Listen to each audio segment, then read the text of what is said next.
He slid the envelope across the desk like he was handing in a parking ticket. Not dramatic, not defeated, just done. And that's what made it worse. Ryan Kellogg, our slick new VP with teeth so white you'd think they came with a battery, leaned back in his chair and chuckled.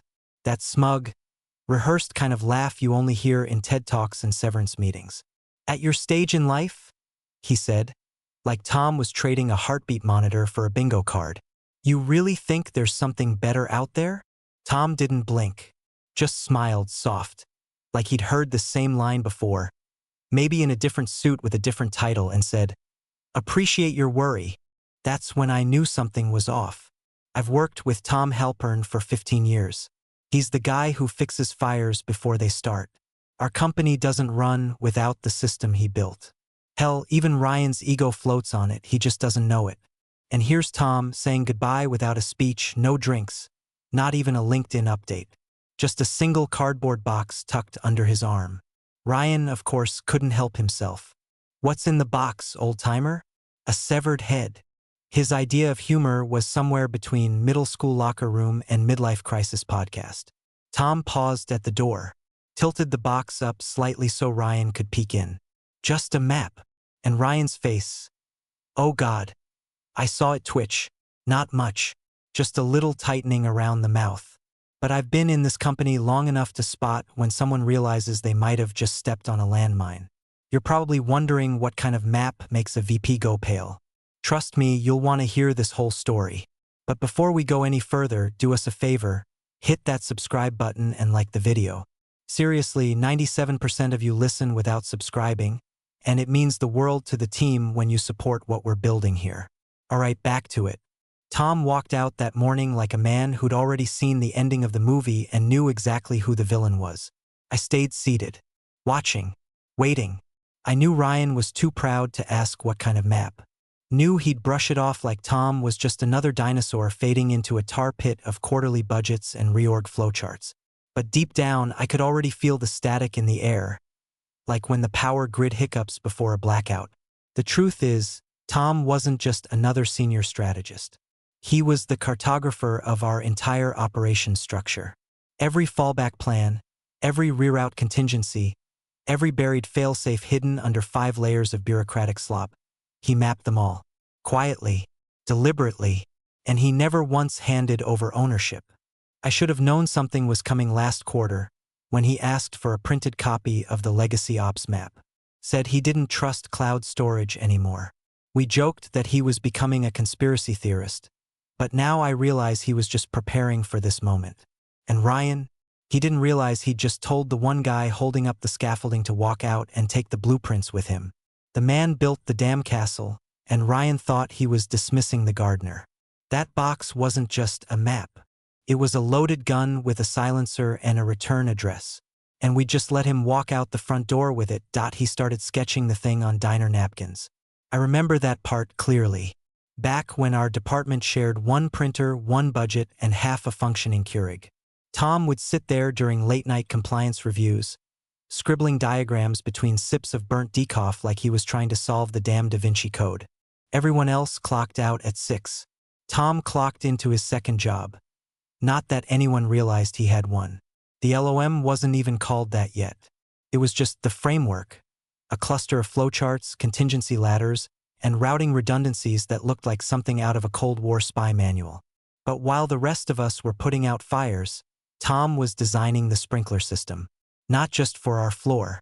For every potential fire this company could face, from vendor breach to natural disaster.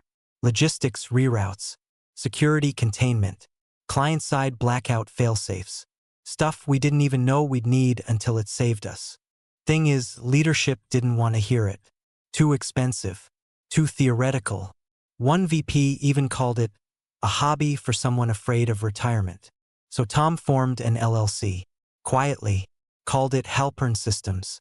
He filed the documents on a Sunday while his wife was at church and I was dragging my kid to soccer practice. Said if the company didn't want to own resilience, he'd license it to them when they were ready. 2 years later, we hit the West Coast data cascade.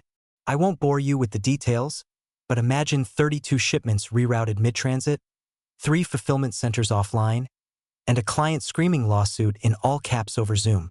Everyone was flailing except Tom. He pulled out a binder, an actual leather-bound binder, flipped to page 63 and calmly read, "In the event of asynchronous node collapse, initiate fallback protocol C7, beta, and redirect to Omaha Shell Depot." The system worked. Overnight, Tom's hobby became the company's backbone. They didn't even rewrite it, they just ran with it, plugged in his structure, used his language. It became the way we did things. Ryan inherited the keys later during the merger mess. But he never asked where the engine came from. Never looked under the hood. He just assumed it was baked in like Wi-Fi or coffee stains on the break room couch. But Tom never signed over the IP. It was licensed under Halpern Systems. 5-year term, limited scope, optional renewal. Somewhere in the shuffle of mergers, buyouts, and buzzwords, that detail got buried under champagne toasts and slideshow decks.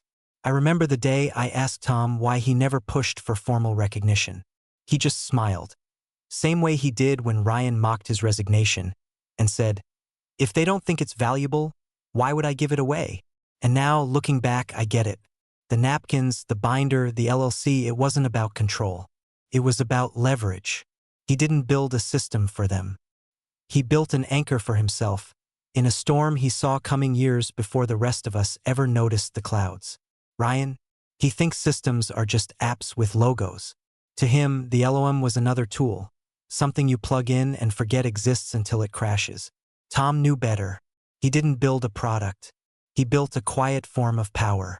And when he walked out with that box, he took it with him. Monday morning hit like a brick through a stained glass window. At 8:12 a.m., precisely 12 minutes into what should have been another forgettable stand-up call, one of our biggest legacy clients, Renshaw Freight, the kind that pays in quarterly wire transfers and borderline panic, asked for a walkthrough of the updated fallback routing for their new Midwest integration. The request wasn't unusual. The tone was, "We just need to confirm the protocols are aligned post-restructure," their lead said, voice tight. "With Halpern no longer on your team, we'd like to ensure continuity." Heads turned. Eyes darted. Our ops lead glanced at the ceiling like answers might be written in the tiles. I stepped in first. Tried to navigate the console we'd all used dozens of times. Only now it felt like fumbling through a stranger's medicine cabinet. You know where the Advil should be, but all you're finding is expired allergy pills and a used razor.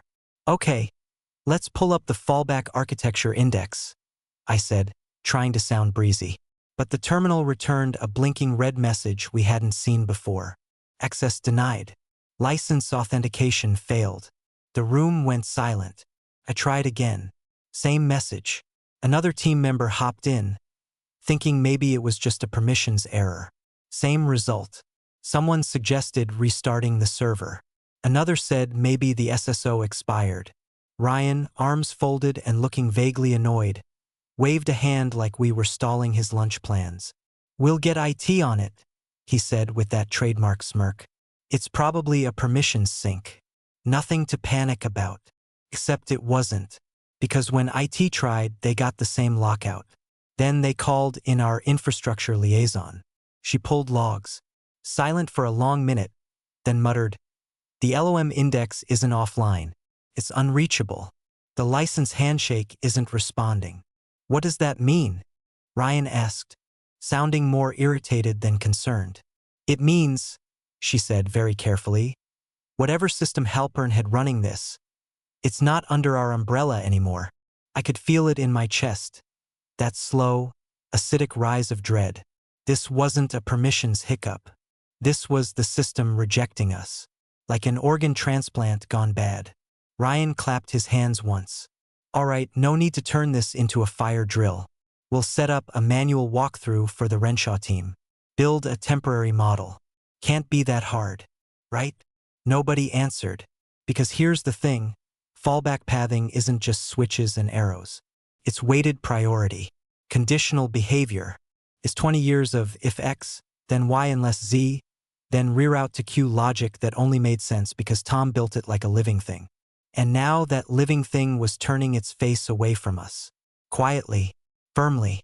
By noon, we'd thrown together a clumsy manual workflow to appease Renshaw. But you could see it in their reply. Thanks. We'll review and follow up. Corporate translation? We don't trust this. The confidence in the room shifted. Not loud, not theatrical, but like a floor tile came loose and no one wanted to step too hard. And Ryan, he still didn't get it. Thought it was all fixable with some permissions patch or vendor call. He didn't realize the system wasn't broken. It was just no longer there's.by Tuesday morning. Legal looked like they'd been served a subpoena by God himself. Half the team was holed up in that glass-walled conference room, the one we jokingly called the aquarium, flipping through printouts and gesturing like they were decoding the Zodiac Killer. I passed by to refill my coffee and caught a few phrases I wasn't supposed to hear. 5-year clause, license scope, expiration date, and then, the one that made my stomach flip, no renewal on file. I asked Miranda from legal later what it was about. She's not one to gossip, but her eyes told the story before her mouth did. The system, she said, it was never fully transferred. It was leased. 5 years. Under Halpern Systems LLC. The license lapsed 6 months ago. I just stared at her. You're saying we've been running our critical ops infrastructure on an expired lease for half a year? She nodded. Technically, we've been squatting. Turns out, in the chaos of the merger 2 years back, when Ryan and his VC buddies swept in with their Agile Scrum bullet points and McKinsey smiles, nobody checked the foundational contracts. They assumed LOM was company-owned. But Tom? He'd buried the details in plain sight. Clause 6C. I remembered now. License to use, not to own. Renewable by mutual agreement only. Only no one renewed it. No one even asked. So we'd been running our entire global logistics backbone, fallback logic, crisis rerouting, vendor dependency trees on a ghost lease. Ryan's response? He won't sue us. He needs us. What's he gonna do? Sell it to someone else. At that point, I honestly believed he might be right. Tom was 62, quiet, lived out in Dayton, still paid for everything in cash and probably wrote his Christmas cards by hand. He wasn't the type to throw punches. He'd always been a ghost with a key.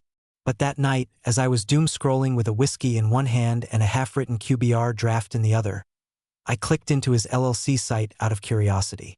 I hadn't visited it in years. The last time I checked, it was just a placeholder with a PDF logo and an outdated copyright. Not anymore. Now it was sleek, branded, alive, front and center in bold navy letters. Now accepting new enterprise clients for LOM integration. Inquire for licensing. Below that, a list of early interest partners. One of them was our top regional competitor. Another was a Fortune 200 logistics conglomerate we'd lost a bid to last year. I just sat there, staring at the screen while the whiskey went warm in my hand. He wasn't bluffing. This wasn't a nostalgia trip or a bitter man trying to throw a wrench in the gears. This was a precision strike. Quiet, legal, and months in the making. Ryan still didn't get it. He thought Tom was playing poker with a pair of threes. But Tom wasn't playing poker. He was moving rooks in a game Ryan didn't even realize was chess.by Thursday. It was no longer whispers. It was full-throated concern, pulsing through inboxes and Slack threads like blood in a paper cut. 3 different clients reached out to clarify the nature of system ownership post-Halpern. Not a lawsuit. Not yet. Just polite inquiries, the kind that make legal departments twitch and PR teams suddenly need Pepto. The phrasing was clinical, but the subtext was screaming. Is this thing we're trusting with our supply chain? Even yours? And we had no good answer. There was a spreadsheet floating around now, anonymous of course, tracking every deal, integration, and account tied to LOM logic. You couldn't scroll 3 lines without bumping into a 7-figure project. The entire company had been propped up by something we didn't own, and now the scaffolding was starting to groan. I watched our investor relations lead, poor Marcy, who once thought her job was mostly cocktail hours and quarterly optimism, spend 6 hours in a windowless war room trying to massage the language of an internal memo that basically boiled down to, "We might be squatting on a digital time bomb, but please don't sell your stock yet." But it wasn't enough. One of our largest clients, Belridge Global Freight, issued a public statement Friday morning. Pending internal risk alignment, our expansion project, originally slated for Q4, will be paused until further notice. Translation: they were about to drop a $48 million operations package. And now they didn't trust us. The silence wasn't strategic anymore. It was radioactive. Ryan still strutted through the floor like he owned the oxygen. Called an emergency town hall. Told us all not to feed the rumor mill. And these things tend to sort themselves out when we remain calm and focused. He ended with, "We've reached out to Tom for clarification. I'm confident we'll find an amicable resolution." Only, he hadn't reached out. Not until that afternoon. I saw the email on his screen when I passed by his glass box. The subject line was a snide little gem. Clarification system licensing. Let's be reasonable. The body was even worse. A passive-aggressive stew of condescension and entitlement. "Tom, I understand there's been some confusion over your recent updates. While I'm sure you didn't intend for your messaging to cause concern, it's clear we need to realign. I'd appreciate it if you could confirm, privately, that the LOM remains available for use by our team per previous agreements. No need to escalate things unnecessarily. Regards, Ryan Kellogg, VP Strategic Systems." He didn't get a reply. Not that day. Not the next. Just silence. No bounce back. No auto-reply.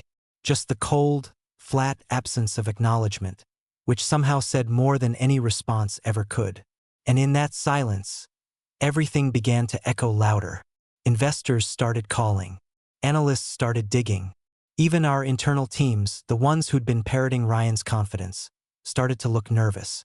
There's something about watching your visionary leader be ignored by the man who built the bones of your operation that makes the whole machine feel hollow. Tom hadn't raised his voice. He hadn't threatened. He'd just left the room and took the floor plan with him. The board meeting was called under the guise of routine operational review, but everyone knew it was a slow-motion firing squad with catered sandwiches. They flew in 2 members from New York, 1 from Dallas. No one cracked jokes. Even the admin who normally did that chipper water or sparkling? Routine just pointed at the mini fridge and walked out like she didn't want to be complicit. Ryan walked in 5 minutes late, all blazer and bluster, like he could bluff the truth into submission. He launched into a PowerPoint titled LOM Transition Strategy, Opportunities and Next Steps. The first slide featured some stock photo of 2 mountain climbers helping each other up a cliff. Symbolism so cheap it might as well have come with coupons. About 3 minutes in, board member Charles Dunham, 72, ex-Navy, and the only man in the room whose hearing aids might have saved him from this bullshit, interrupted.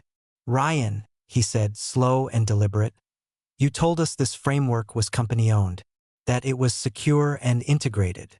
Ryan froze like a deer realizing the headlights weren't slowing down. Yes, that's correct. I mean, operationally, we've been using."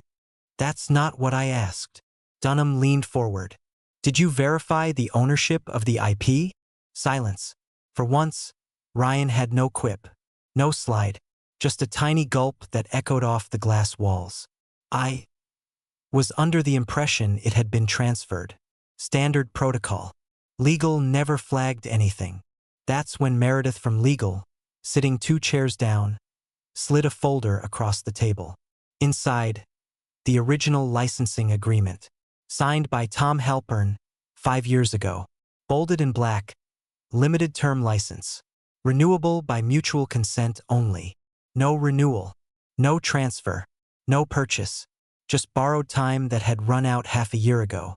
Dunham didn't raise his voice. He didn't need to. "So what you're telling us is that we built half our client infrastructure on a system we don't legally control. And when that man walked out with the map, we didn't notice until clients started pulling out." Ryan opened his mouth, closed it. Sweat pooled above his lip like it was waiting for permission to fall. The meeting ended 15 minutes later without a formal conclusion. No decisions, no votes, just a vacuum that sucked all the air out of the building. And then, around 5:40 p.m., the final nail slid in. Tom finally responded, but not with a phone call, not with a friendly email or a handshake lunch invite. No, the message came from his lawyer. A polished, steel-spined woman named Vanessa Quaid, who once sued a state agency into settlement before lunch. The letter was simple. One page. No fluff. Cease and desist. Effective immediately, our company was to halt all use, access, and reference to the LOM system, its frameworks, architecture, nomenclature, or derivative logic. Failure to comply would trigger litigation under federal IP statutes, breach of license terms, and theft of proprietary methodologies. I read the letter 3 times. My hands were sweating. It didn't scream. It whispered. And that made it worse. The noose was no longer tightening. It had already closed. Now we were just waiting to feel it. The press release dropped at 8:01 a.m. sharp, like a sledgehammer wrapped in corporate velvet. Brightcore Logistics is proud to announce exclusive integration of the LOM resilience architecture, spearheaded by Tom Halpern, now joining as executive systems strategist. They even used a photo, not some old headshot either, a new one, taken recently. Tom standing in front of a glass wall lined with system schematics, arms folded, expression calm, focused, not smiling, not smirking, just there, present, and unmistakably in control. By 9:17 a.m., our phones lit up. Renshaw Freight canceled their standing sync. We're reevaluating alignment options, they said, which is corporate speak for we're not saying we're gone, but we've already packed our toothbrush. Belridge formally moved their Q4 strategy call to another provider, and the phrasing was so cold it could have frozen coffee. Then came Trident. No meetings, no questions, just a terminated contract notice forwarded by their procurement lead with a single line. Effective immediately. 3 of our top 5 accounts gone or going. $180 million in revenue suddenly balancing on a ledge. The stock took its first dive before noon. By market close, we were down 12%. Not catastrophic, not yet, but enough to send everyone from finance to facilities into quiet, jittery spirals. Slack messages leaked within hours. Screenshots spreading like wildfire. He warned them. They laughed. Dude built the house, told them the rent was overdue, and they told him to get bent. Now they're shocked it's on fire. One thread was just a running tally of clients, flirting with the enemy, complete with emoji reactions and popcorn gifs. Normally, that kind of thing would trigger HR investigations. Now, nobody even scolded it. Even the execs, the ones who used to swan into meetings 5 minutes late with startup swagger and iced macchiatos, looked rattled, like they were waiting for someone to say this is salvageable, and no one could. Ryan locked himself in his office. From what I heard, he tried to get Tom on the phone directly, called twice, left a voicemail the second time. Something desperate but framed in that fake casual tone he always used when cornered. Tom didn't respond. Not to the call. Not to the press release. Not even when CNBC mentioned the shakeup and ran a segment titled, "The Architect Returns." How one man dismantled a logistics giant without saying a word. He didn't tweet. He didn't post. He didn't write a blog or issue a gloating quote. He just kept building. While we scrambled. That's what made it brutal. No revenge speech. No warpath. Just absence. Tom didn't need to destroy anything. He just stopped holding it up. The board summoned us to the 27th floor, the big room with the heavy walnut table and the soundproof walls, where secrets are kept and careers end politely. This wasn't a scheduled meeting. No catered lunch. No printed agendas. Just a terse internal calendar invite marked, urgent, strategic compliance session. No name on the sender. No subject line flair. That's how you know someone's about to be cut off at the knees. Ryan walked in looking like he'd spent the night drinking bourbon out of a coffee mug. Ty Askew, eyes red-rimmed, still tried to play it cool. Tossed his phone on the table, cracked his knuckles, nodded at the chairman like he was early to his own TED Talk. But no one spoke to him, not even with eye contact. The chairwoman, Lydia Chun, opened the meeting without pleasantries. "Mr. Kellogg," she said, voice flat, "the board has voted to suspend your authority pending full review of the licensing oversight, client fallout, and stock impact. Effective immediately." Ryan blinked. "You're suspending me?" No one answered. Lydia turned to the assistant by the door. Please invite Mr. Halpern in. The door opened like a scene change in a stage play, and in walked Tom, wearing jeans, faded, pressed but casual. Gray zip-up, no laptop, no briefcase, just a black moleskine notebook tucked under one arm and that same damn calm expression he'd had when he left. The board stood, for a man they once dismissed as legacy talent. Ryan remained seated, pale and frozen. "Tom," Lydia said, gesturing to the open seat across from her. "Thank you for coming. We'd like to discuss potential terms for re-engaging the LOM framework under official license."